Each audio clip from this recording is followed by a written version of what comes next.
며칠 후 딸은 약속대로 병원에 동행했습니다. 그런데 희정아, 지난번에 엄마가 다쳐서 수술하고 병원에 입원했을 때 도대체 무슨 중요한 일이 있어서 병문안도 못 온 거니? 엄마, 또 그 얘기야? 그때 너무 서운했어. 아무리 그래도 그땐 와야 하는 거 아니었니? 딸은 잠시 망설이다가 눈치를 보며 말했습니다. 엄마, 사실 그때 시댁 식구들이랑 동남아로 여행 갔었어. 뭐? 그러니까 내 말은 엄마가 병원에 입원해 있을 때 너는 시댁이랑 해외여행을 갔다는 거야? 어?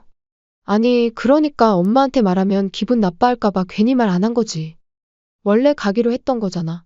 시부모님 결혼기념일 여행인데 취소하기 어려웠어. 솔직히 엄마도 다친 거 그렇게 심한 건 아니었잖아. 그러니까 나도 마음 편히 갔다 온 거지. 고작 그런 걸 가지고 뭘 그렇게까지 서운해? 그래도 이건 경우가 아니잖아. 너는 내 엄마가 입원했는데 걱정도 안 됐니? 마음 편히 갔다 왔다는 게 수술한 엄마한테 할 소리야. 아니, 엄마? 내가 시댁 잘 챙기는 게 그렇게 못마땅해? 엄마가 돼서 딸이 시댁에서 사랑받으면 좋은 거지. 그걸 가지고 이렇게까지 화낼 일이야? 너는 시댁엔 그렇게 잘하면서 나는 자식이라곤 너 하나뿐인데 너가 내 밥 한 끼라도 챙겨준 적 있니? 아니면 먼저 병원이라도 한번 같이 가줘봤니? 딸로서 나한테 해준 게 도대체 뭐가 있는데? 엄마 진짜 왜 이래 피해의식 있어? 엄마도 딸이었으면서 딸은 결혼하면 시댁이 먼저야. 안녕하세요. 이 사연의 주인공은 69세 김영자 할머님이십니다. 김 씨 할머니는 서울 외곽의 작은 아파트에서 홀로 살고 계십니다. 남편과 사별한 지 4년이 넘었지만 외로울 틈도 없이 바쁘게 살아오셨습니다. 딸이 결혼한 후에도 자주 친정에 들러 밥을 먹고 갔기 때문입니다. 사실 밥을 먹고 가는 수준이 아니라 그래도 친정 오니까 편하고 좋네. 엄마가 해주는 밥이 제일 맛있어. 라며 매번 반찬까지 싸갔습니다. 김치부터 장조림, 나물까지. 김씨 할머니가 냉장고에 채워놓으면 며칠도 안 돼 다시 비워졌습니다. 딸이 손을 내밀면 김씨 할머니는 당연한 듯 봉투에 반찬을 담아 건네셨습니다. 엄마, 이거 좀 더 싸줘. 우리 집 반찬 떨어졌어. 그래, 더 챙겨가.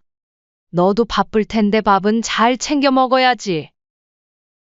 이러면서도 김씨 할머니는 속으로 생각하셨습니다. 그래도 딸이 엄마 반찬이 제일 맛있다고 하니 기분이 좋지. 나이 들어 자식한테 필요한 사람이 된다는 것도 복이야. 가끔 딸 하나 있는 김씨 할머니는 아들이 있었다면 또 달랐을까 생각이 들 때도 있었습니다. 하지만 김씨 할머니는 늘 아들 가진 친구들도 다 고생이라던데 하고 스스로 위안하셨습니다. 게다가 아들이 있어도 결국 며느리 성격에 달린 문제라는 걸 주변 친구들을 통해 너무 잘 알고 계셨습니다. 에휴, 그래도 며느리 눈치 보는 거보단 딸이 낫지. 딸은 말은 예쁘게 했지만 친정에 와서 집안일 돕거나 설거지라도 한 번 한 적이 없었습니다. 그저 배가 부르면 소파에 누워 휴대폰을 보거나 TV를 켰죠. 뒷정리는 항상 김씨 할머니의 몫이었습니다. 한 번은 김씨 할머니가 조심스럽게 말씀하셨습니다. 희정아, 설거지 정도는 좀 내가 해라. 엄마도 이제 나이가 있어서 허리가 아프다. 그러자 딸은 대수롭지 않다는 듯이 말했습니다. 아유, 엄마는 가만히 쉬다가 나중에 하면 되잖아. 나는 일하랴 집안일하랴 집에서도 푹 못 쉬어. 여긴 친정이니까 편하게 좀 쉬자. 김씨 할머니는 순간 말문이 막혔습니다. 딸이 기분 나빠할까봐 더 이상 말씀하지 않으셨습니다. 나도 평생 일하며 집안일하고 딸도 키웠는데 요즘 아이들은 자기 생각만 하나. 하지만 이런 생각은 늘 속으로만 사귀곤 하셨습니다. 유일한 가족인 딸마저 멀어지면 김씨 할머니는 정말 홀로 남게 될 테니까요. 한편 사위인 성민은 과묵한 성격이었습니다. 과묵하다기보다 김씨 할머니가 느끼기엔 친정에 관심 자체가 없는 듯 했습니다. 딸과 함께 와도 늘 무뚝뚝했고 어쩌다 말 한마디를 해도 감정이 실리지 않았습니다. 심지어 사위는 장모님 집에 오면서 단 한 번도 작은 성의조차 보인 적이 없었습니다. 빈손으로 와서 밥을 먹고 인사 한마디 건네고 말없이 돌아가는 게 전부였습니다. 어머니, 잘 먹었습니다. 그래도 김씨 할머니는 내가 먼저 다가가면 좀 달라지지 않을까 하는 기대를 가지셨습니다. 그래서 먼저 다가가 보셨습니다. 이서방, 이거 보약인데 너 요즘 일 많다며? 하나 가져가. 먼저 안부도 물으시고 사위가 좋아하는 반찬도 싸주시고 용돈도 줘봤지만 반응은 똑같았습니다. 이 정도면 성격 탓이 아니라 그냥 친정이라는 개념이 없는 사람이 아닐까 생각도 싶었습니다. 가끔 이웃들이 그런 김씨 할머니를 보고 자식에게 너무 퍼주기만 하면 안 된다고 조언해도 김씨 할머니는 내가 안 해주면 누가 해주겠어 라며 웃어넘기셨습니다. 그런 일상이 몇 년째 이어지던 어느 날이었습니다. 그날도 평소처럼 장을 보러 나가신 길이었습니다. 길을 건너려던 순간 눈앞으로 차 한 대가 빠르게 돌진해 왔습니다. 김씨 할머니는 순간적으로 몸을 틀어 피하셨지만 균형을 잃고 그대로 바닥에 넘어지셨습니다. 강하게 부딪힌 무릎과 손목, 허리에서 찌릿한 통증이 올라왔습니다. 결국 김씨 할머니는 근처 병원으로 실려가셨습니다. 다행히 생명에는 큰 지장이 없었지만 김씨 할머니는 연세도 있으시고 원래 허리와 무릎 등이 좋지 않은 상태셨기에 무릎 타박상과 허리 염좌로 며칠간 입원해야 한다는 진단이 나왔습니다. 김씨 할머니는 병상에 누운 채로 딸에게 전화를 거셨습니다. 희정아, 엄마가 길 가다 교통사고가 나서 병원에 입원했어. 엄마 괜찮아? 어디 다쳤는데? 딸의 목소리는 예상보다는 놀란 듯 보였습니다. 허리가 좀 많이 아프네. 최소 며칠은 입원해야 할 것 같아. 그러자 딸이 잠시 머뭇거리더니 말했습니다. 엄마, 나 이번 주에 아주 중요한 볼일이 있어서 미리 정해진 거라 미루기도 어려울 것 같아. 김씨 할머니는 순간 당황하셨습니다. 아무리 그래도 잠깐이라도 병문안도 못 와. 김씨 할머니는 사고로 병원에 입원하자 딸에게 의지하고 싶은 마음이 굴뚝 같았습니다. 그동안 몸이 아파도 혹시나 딸이 걱정할까봐 힘들어할까봐 아픈 내색도 안 하고 사셨는데 안 된다는 딸에게 이렇게 부탁하는 것은 김씨 할머니 인생 처음 있는 일이었습니다. 김씨 할머니는 마음속으로 생각했습니다. 그래도 제 엄마가 처음으로 이렇게 부탁하는데 병문안 정도는 와주지 않을까? 그러자 딸이 짧은 한숨을 쉬며 말했습니다. 엄마, 미안해. 대신 퇴원하면 내가 모시고 갈 테니 맛있는 거라도 먹으러 가자. 응? 김씨 할머니는 그래, 그럴 수도 있지. 갑자기 사고가 났는데 미리 잡힌 중요한 일정이라니까 이해해야지라고 생각하셨지만 마음이 편치 않으셨습니다. 아무리 그래도 나이 이른이 다 되어가는 어머니가 다쳐 입원했는데 못 온다는 게 말이 되나? 그래도 공연히 서운해하지 말자. 젊은 사람들은 바쁘니까. 하고 스스로를 달래보셨지만 이미 상처받은 마음은 쉽게 가라앉지 않았습니다. 그로부터 1시간 뒤 사위에게서 짧은 문자 하나가 도착했습니다. 어머니, 몸조리 잘하세요. 그걸 보는 순간 김씨 할머니는 힘없이 휴대폰을 내려놓으셨습니다. 에휴, 안 보내는 이만 못하네. 그래도 김씨 할머니는 마음 한편에서 희망을 버리지 않으셨습니다. 혹시 딸이 늦게라도 병문안을 올 수도 있지 않을까 하고 말이죠. 하지만 퇴원하는 날까지 딸과 사위는 병원에 오지 않았습니다. 그리고 딸은 전화 한 통으로 퉁쳤습니다. 김씨 할머니는 매일 아침 딸의 방문을 기대하셨지만 결국 그 기대는 허망하게 무너졌습니다. 주변 병실의 다른 노인분들은 자식들이 돌아가며 병문안을 오는 모습을 보며 김씨 할머니는 점점 더 외로움을 느끼셨습니다. 결국 김씨 할머니는 혼자 퇴원 수속을 마치시고 홀로 택시를 잡아 집으로 돌아오셨습니다. 차가운 병원 문을 나서면서 김씨 할머니는 속으로 되뇌셨습니다. 마치 혼자가 된 기분이네. 딸은 결혼하면 남이라는 말 그때는 안 믿었는데. 서러움이 가슴을 파고들었습니다.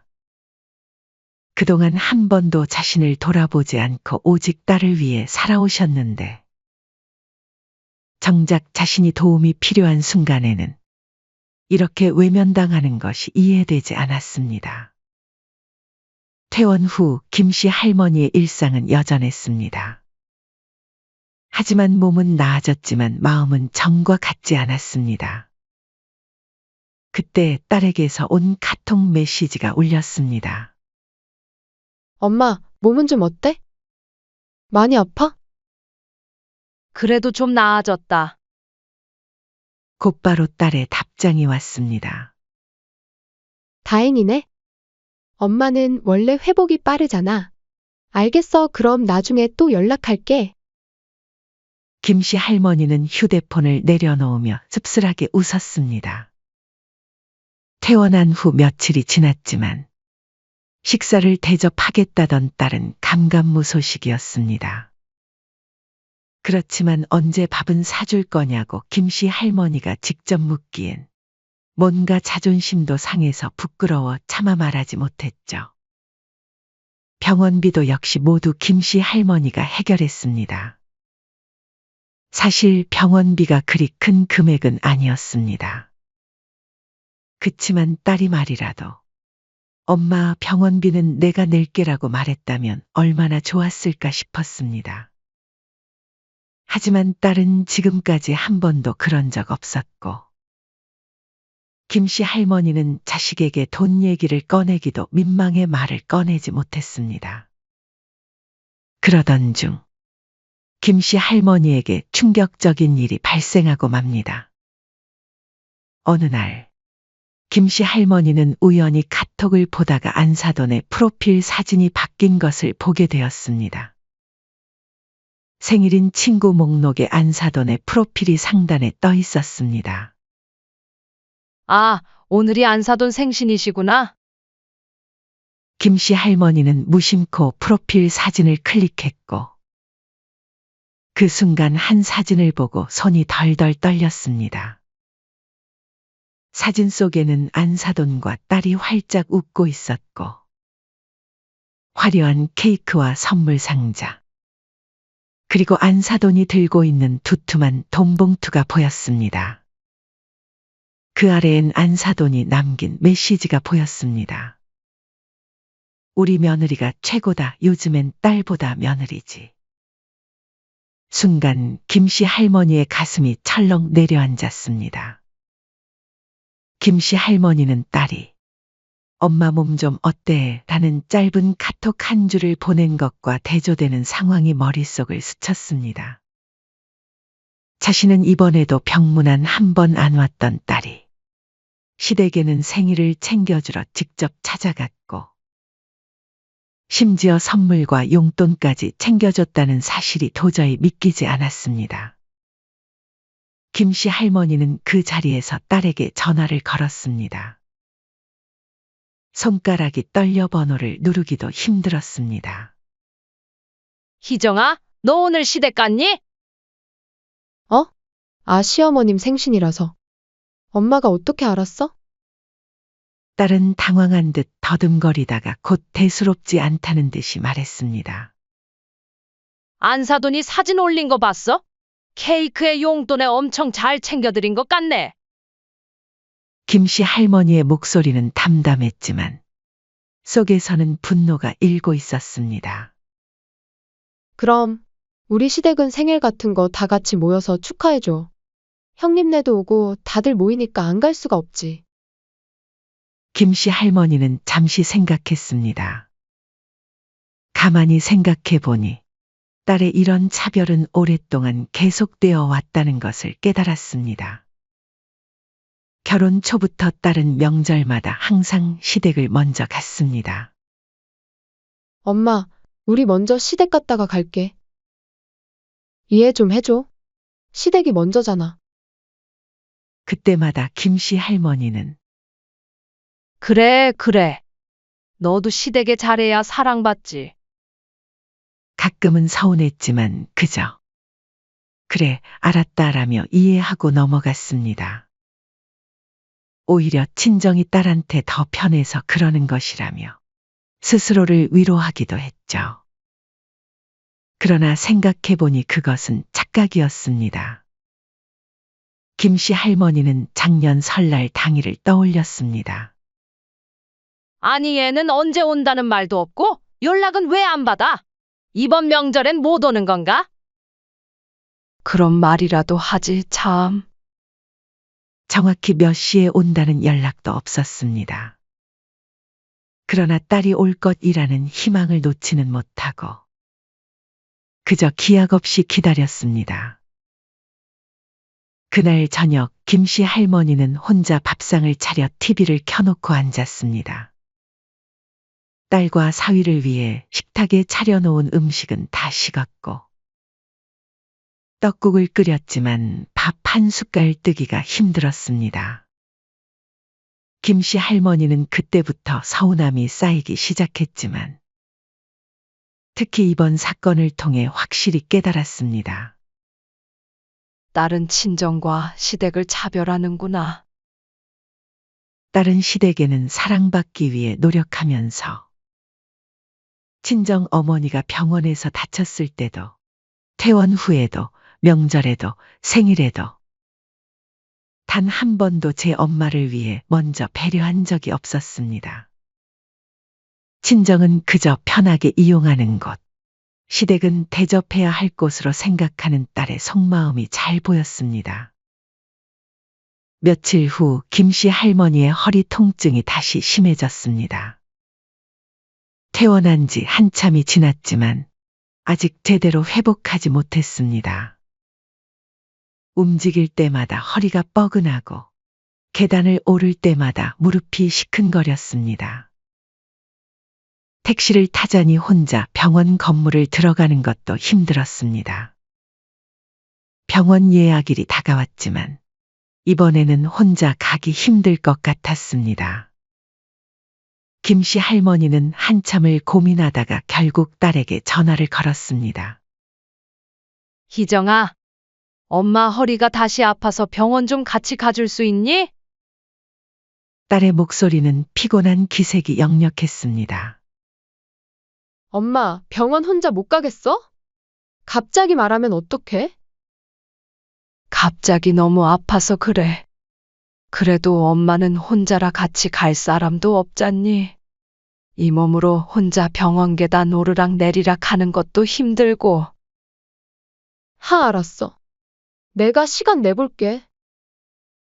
딸은 한숨을 쉬며 말했습니다. 마지못해 허락한 듯한 말투. 김씨 할머니는 가슴이 찢어지는 듯했습니다. 도대체 왜 내 딸에게 이런 부탁 하나 하는 게 이렇게 어려운 걸까요? 내키지 않는 딸의 대답에도 김씨 할머니는 고마움을 표했습니다. 그래, 고맙다. 미리 말 못해서 미안하구나. 며칠 후 딸은 약속대로 병원에 동행했습니다. 마음속에 쌓인 질문이 있었고 더 이상 참을 수 없었습니다. 그래서 조심스럽게 말을 꺼냈습니다. 그런데 희정아, 지난번에 엄마가 다쳐서 수술하고 병원에 입원했을 때 도대체 무슨 중요한 일이 있어서 병문안도 못 온 거니? 딸은 휴대폰을 하던 손을 멈추더니 짜증이 난 듯 말했습니다. 엄마, 또 그 얘기야? 김씨 할머니는 속상했지만 감정을 억누르며 말했습니다. 그때 너무 서운했어. 아무리 그래도 그땐 와야 하는 거 아니었니? 딸은 잠시 망설이다가 눈치를 보며 말했습니다. 엄마, 사실 그때 시댁 식구들이랑 동남아로 여행 갔었어. 뭐? 김씨 할머니는 순간 숨이 멎는 것 같았습니다. 귀를 의심했습니다. 그러니까 내 말은 엄마가 병원에 있을 때 너는 시댁이랑 해외여행을 갔다는 거야? 어? 아니, 그러니까. 엄마한테 말하면 기분 나빠할까봐 괜히 말 안 한 거지. 원래 가기로 했던 거잖아. 시부모님 결혼기념일 여행인데 취소하기 어려웠어. 너 지금 내가 무슨 말 하는지 알고 하는 소리니? 솔직히 엄마도 다친 거 그렇게 심한 건 아니었잖아. 그러니까 나도 마음 편히 갔다 온 거지. 뭘 그렇게까지 서운해? 그 순간 김씨 할머니의 온몸이 굳었습니다. 마음 편히 갔다 왔다고? 그리고 엄마가 돼서 딸이 시댁에서 사랑받으면 좋은 거지. 왜 그렇게까지 서운하게 구는 거야? 순간 김씨 할머니의 안에서 수십 년간 쌓아온 모성애의 끈이 팍 하고 끊어지는 느낌이었습니다. 딸은 당황한 기색 없이 말을 이었습니다. 엄마, 솔직히 말해서 엄마는 좀 이해심이 부족해. 며느리한테 시댁은 중요한 자리잖아. 내 입장도 생각해야지. 그래도 이건 경우가 아니잖아. 너는 내 엄마가 입원했는데 걱정되지도 않았어? 근데 가서 마음 편히 놀다 왔는 게 십수년을 키워준 친엄마한테 할 소리야? 김씨 할머니의 목소리는 차가웠습니다. 아, 엄마는 내 친정이잖아. 내가 언제 엄마한테 막대한 적 있어? 친정이니까 좀 편하게 하는 거지. 그걸 가지고 이렇게까지 화낼 일이야?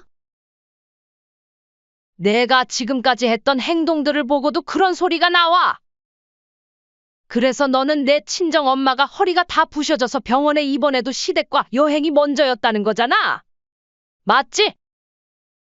엄마, 진짜 왜 이렇게 예민하게 굴어? 그 말에 김씨 할머니는 깊은 상처를 입었습니다.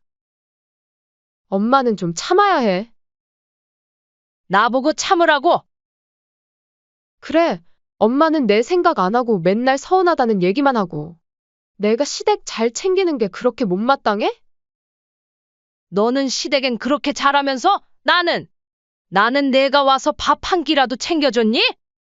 아니면 먼저 병원이라도 한 번이라도 같이 가줘봤니? 내가 나한테 해준 게 도대체 뭐가 있는데 나보고 다 참으라 하니? 엄마 진짜 왜 이렇게 피해의식 있어? 엄마도 딸이었으면서? 딸은 결혼하면 시댁이 먼저야. 그 순간 김씨 할머니는 두 손을 꽉 쥐었습니다. 딸은 눈치를 살피며 말했습니다. 아, 엄마 또 기분 상했어? 갱년기도 아니고 진짜 별일도 아닌데. 엄마가 왜 이렇게 서운해하는지 모르겠네. 난 여전히 엄마 딸인데. 이런 사소한 걸로 서로 감정 상하게 하지 말자고. 김씨 할머니는 아무 말도 하지 않았습니다. 그저 모든 것이 다 허망한 기분이었습니다. 병원 앞에 도착하자 딸도 기분이 상했는지 김씨 할머니가 내리기도 전에 먼저 차문을 열고 말했습니다. 엄마, 나 바빠서 가볼게. 진료받고 약 타면 택시 타고 알아서 집에 가. 그러고는 뒤도 돌아보지 않고 가버렸습니다. 김씨 할머니는 멍하니 딸의 뒷모습을 바라보았습니다. 병원 앞에 서서 오래도록 그 자리를 떠나지 못했습니다. 그동안 얼마나 바보처럼 살아왔는지, 얼마나 자신을 속이며 살아왔는지 깨달았습니다. 그 순간 김씨 할머니는 마음을 굳게 먹었습니다. 그래. 어디 내 도움 없이 살아봐라. 네가 해준 거 똑같이 갚아줄 거야. 지금부터 김씨 할머니는 딸이 했던 행동을 고스란히 돌려줄 작정이었습니다. 딸에게 베풀었던 무한한 사랑과 이해, 그리고 그에 대한 딸의 배신과 무관심. 이제는 끝이었습니다. 내가 널 어떻게 키웠는데 이 못된 것. 그날 밤 김씨 할머니는 더 이상 고민하지 않았습니다. 그동안 자신이 했던 모든 희생과 배려가 단순한 엄마니까 당연한 것으로 여겨졌다는 사실에 분노가 치밀었습니다. 딸에게 전화를 걸면서도 손이 떨렸습니다. 마음은 이미 굳혔지만 딸에게 등을 돌린다는 것이 쉬운 결정은 아니었습니다. 벨이 몇 번 울리자 딸이 태어난 목소리로 전화를 받았습니다. 엄마, 무슨 일이야? 마치 아무 일도 없었다는 듯한 목소리였습니다. 희정아, 나도 이제 참을 만큼 참았다. 엄마도 너무 힘들어. 나 이제 자식 하나 없는 셈 치려고. 전화 너머로 딸의 놀란 목소리가 들려왔습니다. 엄마, 그게 무슨 소리야? 앞으로 내 집에 찾아오지 마라. 너희 줄 반찬도 없고 가정부처럼 청소도 안 해줄 거야. 그리고 내 신혼집 전세금 그것도 돌려줬으면 해. 그제야 딸은 당황한 듯한 기색을 보였습니다. 김씨 할머니의 목소리가 이렇게 단호한 적이 없었죠. 엄마, 갑자기 왜 그래? 갑자기? 다 내가 나한테 한 짓이 돌아온 거지? 내가 아파서 병원에 누워있을 땐 시댁이랑 여행 가더니 이제 와서 친정은 필요해졌냐? 아니, 그게 엄마, 나도 사정이 있었잖아. 그 말에 김씨 할머니는 분노를 참을 수 없었습니다. 그래, 사정 있었지. 내 시댁 사정? 시댁 사정이 그렇게 중요했으면 이제 내 친정은 사정 볼 필요도 없겠네? 엄마, 너무해. 나 진짜 서운해요. 서운해? 김씨 할머니는 쓴웃음을 지었습니다. 너는 나 서운하게 해놓고 내가 서운한 건 생각하니? 엄마, 난 그냥, 김씨 할머니는 딸의 말을 자르며 단호하게 말했습니다. 희정아, 김씨 할머니의 목소리는 싸늘했습니다. 며느리가 돼서 시댁을 잘 챙기는 거? 나도 내 딸이 시댁에서 사랑받는 것도 좋아. 하지만 너는 단단히 잘못 생각하고 있어? 그게 몇십 년 너를 키워준 엄마를 무시하라는 얘기가 아니잖아. 적어도 시댁 챙기는 것에 반이라도 내 생각을 해줬다면, 나에게 고마움이 있다면 너는 이렇게 할 순 없었어. 나도 더 이상 너한테 기대 안 한다. 내 시댁 잘 챙기면서 살아라. 우리 이제 남처럼 지내자. 전화기 너머로 딸의 다급한 목소리가 들렸습니다. 엄마, 제발. 뚝. 통화가 끊겼습니다.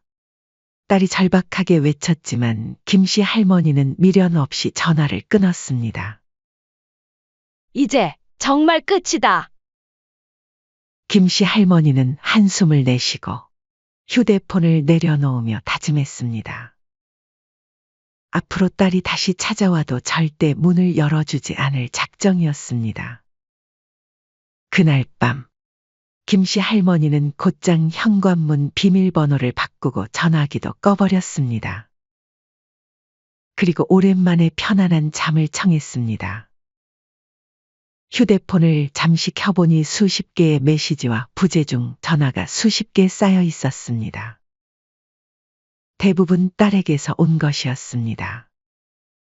그리고 그날 오후, 딸에게서 또다시 전화가 왔습니다. 엄마, 사위랑 집으로 갈게. 우리 얘기 좀 해요. 딸의 말에 김씨 할머니는 어이가 없었습니다. 너 엄마가 한 말 그새 다 잊었어? 엄마, 아직 나한테 화난 거야? 그래도 하나뿐인 딸이잖아. 근데 엄마 반찬 아직 남아있지? 우리 반찬 다 떨어졌어. 김씨 할머니는 이번엔 조용히 웃으며 대답했습니다. 아, 나 바빠서 안 되겠다. 여행 가느라 집에 없을 거야. 여행? 갑자기? 딸의 놀란 목소리가 들려왔습니다. 김씨 할머니는 여유롭게 대답했습니다. 그래. 이제 슬슬 나도 내 인생 좀 즐겨야지. 전화기 너머로 딸이 당황한 기색이 역력했습니다. 아니, 엄마 그래도 우리가 친정 가겠다는데 갑자기 어디를 간다는 거야? 내가 그랬잖아. 엄마는 참아야 한다고. 그니까 나도 너가 더 이상 시댁 잘 챙기고 친정 무시하는 거? 더 이상 뭐라고 안 할게. 대신 너도 친정에서 쌀 한 톨이라도 받을 생각하지도 마. 엄마, 그게 무슨 말이야? 그때 한 말이 진짜였어? 딸의 목소리에는 불안함이 묻어났습니다. 김씨 할머니는 단호하게 대답했습니다. 그래, 너는 이제 맘 편하게 친정은 신경 쓰지 말고 시댁만 챙겨. 잠시 후 딸이 당황하며 말끝을 흐렸습니다. 그리고는 딸이 김씨 할머니에게 먼저 연락을 한 진짜 목적을 꺼내기 시작했죠. 근데 엄마, 나 임신했고 9주 차례 이제 몇 달 뒤면 출산인데 설마 그때 우리 애는 엄마가 안 봐줄 거야? 김씨 할머니는 속으로 피식 웃었습니다. 그동안은 친정 무시하더니 애 봐줄 때 돼서야 친정이 필요해진 거구나? 응, 못 봐주겠네. 그럼 시댁에 애 맡기면 되지 않니? 왜 나한테 부탁을 해? 아니 그게 시댁에선 먼저 태어난 시누이 애 맡아주고 있어서 힘들다 했는데. 아, 그랬구나. 시누이 애는 돌봐주고 우리 손주는 못 맡아준대. 딸은 더 이상 말을 못하고 머뭇거렸습니다. 김씨 할머니는 여유롭게 말을 이어갔습니다. 그래도 내 시어머니한테 잘 말해봐. 우리 딸 시댁에서 사랑받는 며느리라며? 엄마, 그게 잘못했어요. 그래도 애는 봐주시면 안 돼요? 저 애도 처음 키워보고 집안일도 아직 서툴단 말이에요. 그리고 엄마가 봐줘야 회사도 다시 다녀요. 김씨 할머니는 날카롭게 받아쳤습니다. 나는 내 친정 엄마인데도 네가 시댁에 준 것들 하나도 못 받아보고 아프면 병원에 혼자 갔고 명절마다 혼자 지냈어. 그렇게 날 무시해놓고 이제 와서 애는 내가 봐달라고? 난 절대 못 보니까 그리 알아. 엄마, 너무한 거 아니야? 딸의 목소리는 울먹이는 듯했습니다. 김씨 할머니는 쓴웃음을 지었습니다. 그래? 나는 내가 나한테 했던 걸 그대로 해주는 것뿐인데. 전화를 끊고 나니 가슴이 후련했습니다. 이제야 정말 속이 풀리는 기분이었습니다. 김씨 할머니는 오랜만에 밝은 미소를 지었습니다. 그동안 희생만 하며 살아온 자신에게 작은 위로가 되는 순간이었습니다. 며칠 후 딸과 사위는 친정집으로 향했습니다. 딸은 어머니가 화가 났다는 걸 알았지만 이렇게까지 단호하게 나올 줄은 몰랐던 모양입니다. 하지만 그래도 우리가 찾아가면 감정이 풀리시겠지라는 생각이었습니다. 그날은 비가 내리는 날이었습니다. 딸과 사위는 우산을 쓰고 김씨 할머니의 아파트 현관 앞에 섰습니다. 엄마, 우리 왔어요. 제발 문 좀 열어줘요. 딸은 문 앞에서 익숙하게 비밀번호를 눌렀습니다. 삑삑. 비밀번호가 다릅니다. 기계음이 울렸습니다. 어? 딸은 놀라 다시 눌렀습니다. 삑삑. 비밀번호가 다릅니다. 이번엔 사위가 나섰습니다. 잘못 누른 거 아니야? 다시 해봐. 딸은 손을 떨며 다시 눌렀습니다. 삑삑. 비밀번호가 다릅니다. 그제야 두 사람은 상황을 깨달았습니다. 어머니가 비밀번호를 바꾼 것입니다. 딸은 얼굴이 창백해졌습니다. 엄마가 진짜 우리를 내친 거야? 딸은 다급하게 휴대폰을 꺼내 전화를 걸었습니다. 하지만 신호음만 갈 뿐 아무도 받지 않았습니다. 어떻게? 사위가 어이없다는 듯 헛웃음을 지었습니다. 아니, 장모님이 왜 이렇게 감정적으로 행동하셔? 딸은 점점 초조해졌습니다. 비는 더욱 거세게 내렸고 두 사람은 현관 앞에서 우산을 들고 서 있을 수밖에 없었습니다. 고작 병문안 한 번 못 갔다고 이렇게까지 해? 딸은 그때 문득 머릿속을 스친 생각이 있었습니다. 그동안 김씨 할머니는 모든 걸 참아줬습니다. 서운해도 힘들어도 늘 딸을 위해 희생했습니다. 하지만 이제는 달랐습니다. 엄마가 진짜로 등을 돌린 것입니다. 이제 어떡할 거야? 계속 여기서 기다릴 거야? 딸은 눈물을 머금은 채 고개를 저었습니다. 가자. 엄마 정말 화가 많이 나신 것 같아. 딸과 사위는 하는 수 없이 시댁으로 향했습니다. 사위는 운전하며 한숨을 내쉬었습니다. 이제 어떡할 거야? 애기 태어나면? 일단은 시댁에서 애를 좀 봐달라고 하자. 시누이 애도 봐주니까 부탁하면 우리도 봐주겠지. 하지만 그들의 예상은 완전히 빗나갔습니다. 시댁 집에 도착해서 사정을 설명하자 시어머니는 인상을 찌푸리며 단호하게 고개를 저었습니다. 안 돼. 나도 우리 딸아이 손주 봐주기도 벅차. 너희 애까지는 힘들어. 딸은 믿을 수 없다는 표정으로 시어머니를 바라보았습니다. 아니, 어머님. 저는 그동안 시댁에 그렇게 잘했는데 제 애는 왜 안 봐줘요? 너무해요. 시어머니는 피식 웃으며 대답했습니다. 너도 참 뻔뻔하구나. 내가 이 나이에 애 둘을 어떻게 보니? 막말로 너는 내 딸도 아니고 그냥 며느리잖니. 친정엄마한테 부탁해보렴. 그 말에 딸은 충격을 받았습니다. 그냥 며느리라는 말이 가슴을 찔렀습니다. 어머님, 제가 얼마나 시댁에 잘했는데요. 명절마다 먼저 오고 선물도 꼬박꼬박 챙기고 가족 행사도 안 빠지고 어머니가 저보고 딸보다 더 좋다고 하셨잖아요. 시어머니는 그저 담담하게 말했습니다. 그래, 그래서 너한테 잘해줬잖아. 근데 애 보는 건 다른 문제야. 너희 애는 내가 키워야지. 딸은 더 이상 말을 잇지 못했습니다. 그제야 딸은 깨달았습니다. 아무리 잘해도 나는 며느리이고 절대 시댁의 딸이 될 수는 없다는 것을 말이죠. 시댁도 안 돼.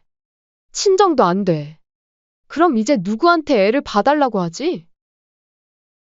아, 맞다. 엄마한테 집 전세금도 돌려드려야 하는데. 딸의 현재 상황은 안 좋았습니다. 집 전세금도 돌려주어야 하고 곧 태어날 아기를 봐줄 사람 또한 없었습니다. 그야말로 막막한 상황이죠.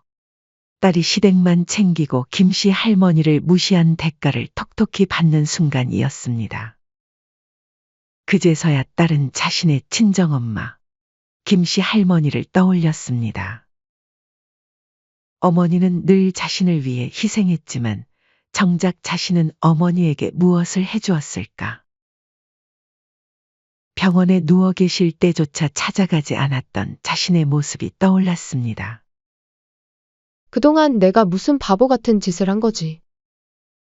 그제야 딸은 깨달았습니다. 엄마가 무조건 참아주는 존재가 아니었다는 것을. 그동안 자신이 얼마나 어머니를 무시하고 함부로 대했는지, 그리고 그것이 얼마나 어머니의 마음을 아프게 했는지를 이제야 깨달았습니다. 하지만 이제는 너무 늦었습니다. 김씨 할머니의 마음은 완전히 돌아섰고 딸의 후회는 어머니에게 닿지 않았습니다. 시어머니에게까지 냉정한 거절을 당한 딸은 망연자실한 표정으로 집으로 돌아왔습니다. 그동안 자신이 했던 모든 노력들이 한순간에 무너진 기분이었습니다. 그렇게 애써 시댁을 챙기고 헌신했건만 정작 자신이 도움을 요청하자 돌아온 건 차가운 한마디였습니다. 너는 내 딸도 아니고 그냥 며느리잖니. 그 한마디가 머릿속을 맴돌았습니다.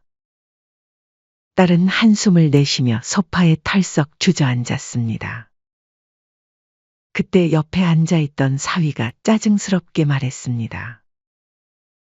그래서 이제 어떻게 할 건데? 뭘 어떻게 해? 딸이 신경질적으로 쏘아붙였습니다. 우리 애는 누가 봐주냐고. 나는 복직해야 하는데. 친정도, 시댁도 다 안 봐주면 우리 보고 어쩌라고. 사위는 피곤하다는 듯 한숨을 내쉬었습니다. 그냥 어린이집 알아보면 되잖아. 어린이집? 딸은 황당하다는 듯 사위를 바라봤습니다. 어린이집이 무슨 만능이야? 너는 무슨 아빠라는 사람이 애 육아에 대해 하나도 몰라? 갓난쟁이를 어떻게 어린이집에 보내? 사람 써야지. 사위는 여전히 무덤덤했습니다. 그럼 장모님한테 다시 가서 빌어봐. 그 말에 딸은 입술을 깨물었습니다. 빌어도 안 받아줄걸? 엄마, 이번엔 진짜야. 그럼 어쩌겠어? 솔직히 우리가 장모님한테 너무하긴 했잖아. 그 말에 딸은 번뜩 사위를 쳐다봤습니다. 뭐? 지금 그걸 말이라고 해? 아니, 내가 틀린 말 했어? 사위가 팔짱을 끼며 말했습니다. 솔직히 장모님 말씀 하나도 틀린 거 없었잖아. 그래, 솔직히 나도 잘한 건 없고. 그리고 생각을 해봐. 우리 엄마가 무슨 슈퍼맨도 아니고 그 연세에 애 둘을 어떻게 봐? 됐어. 우리 애니까 우리가 잘 키워야지. 딸은 아무 말도 할 수 없었습니다. 그동안 당연하다고 여겼던 것들이 한순간에 무너져 내렸습니다. 그러자 사위는 겁먹은 표정으로 덧붙였습니다. 솔직히 장모님이 그렇게 화내는 거 나 처음 봤어. 착한 사람이 화내면 더 무섭다니까? 진짜 소리치시는데 등에 땀이 쫙 나서 한마디도 못하겠더라. 딸은 그제야 깨달았습니다. 엄마가 참을 만큼 참았다는 걸 말이죠. 눈앞이 깜깜해졌습니다. 딸은 복직을 미루고 아이를 키우는데 전념하기로 했습니다. 하지만 현실은 생각보다 훨씬 가혹했습니다. 그동안 자신이 집안일을 잘하는 줄 착각하고 살았습니다. 실제로는 친정엄마가 도와줬기에 자신이 힘든 줄 몰랐던 것뿐이었습니다. 허리 한 번 필 시간도 없네. 아이는 2시간에 한 번씩 깨고 집안일은 끝이 없었습니다. 싱크대에는 설거지가 가득 쌓이고 세탁물은 손도 못 대고 쌓여갔습니다. 자신이 평소에 남편보다 잘한다고 믿었던 집안일도 김씨 할머니의 손길이 없으니 엉망이었습니다. 이제야 알았습니다. 엄마가 도와주는 게 당연한 것이 아니라는 걸. 엄마의 희생이 없었다면 애초에 자신의 결혼 생활이 제대로 유지되지 않았을 거라는 걸. 그러나 이미 늦었습니다. 딸은 땅을 치며 후회했지만 아무 소용이 없었습니다. 그날 이후 김씨 할머니는 단 한 번도 딸과 사위의 연락을 받지 않았습니다. 초인종을 눌러도 문을 열어주지 않았고 전화가 와도 받지 않았습니다. 처음엔 딸도 애원하듯 전화했지만 점점 연락이 뜸해졌습니다. 그리고 마침내 연락은 완전히 끊겼습니다. 자식 뒷바라지를 위해 살아온 70년. 하지만 이제는 자신을 위한 삶을 살아야 했습니다. 이제 김씨 할머니는 친구들과 여행을 떠났습니다. 여태껏 해보지 못했던 것들을 하나하나 해보기로 결심했습니다. 한적한 바닷가에서 친구들과 함께 앉아있던 어느 날 친구가 물었습니다. 영자야, 너 후회는 안 돼? 김씨 할머니는 잠시 생각했습니다. 후회? 과거의 자신이라면 후회했을지도 모릅니다. 하지만 지금의 김씨 할머니는 달랐습니다. 김씨 할머니는 바다를 바라보며 천천히 미소를 지었습니다. 처음엔 후회할까봐 두려웠어. 바다 위로 부드러운 파도가 일렁였습니다. 하지만 이제는 후회 안 해. 내가 참을 땐 당연하게 여기더니 내가 등을 돌리니 후회하더라. 김씨 할머니의 얼굴엔 더 이상 미련이 없었습니다. 부모 자식 간이라도 당연한 건 없어. 서로 잘해야 관계가 이어지는 거야. 그렇게 김씨 할머니는 파도 소리를 들으며 조용히 웃었습니다. 이제야 진짜 자유를 찾은 기분이었습니다. 혼자라는 것이 외롭기도 하지만 자유롭기도 하다는 사실을 이제야 알게 되었습니다. 딸을 위해 살았던 삶이 헛된 것은 아니었지만 이제는 자신을 위한 삶을 살 차례였습니다. 그리고 딸도 언젠가는 깨닫게 될 것입니다. 엄마의 사랑이 얼마나 소중했는지, 그리고 그것이 당연한 것이 아니었다는 것을. 그때가 되어 정말로 마음을 바꾸고 찾아온다면 그때 다시 또 생각해 볼 일입니다. 하지만 지금은 그저 김씨 할머니 자신의 삶을 즐기는 것만으로도 충분했습니다. 바다 위로 떠오르는 석양을 바라보며 김씨 할머니는 새로운 시작을 느꼈습니다. 사연은 여기까지였습니다. 김씨 할머니의 선택이 옳았다고 생각되신다면 댓글 좋아요 부탁드립니다. 여러분의 구독, 댓글, 좋아요는 영상 제작에 큰 힘이 됩니다. 시청해 주셔서 감사합니다.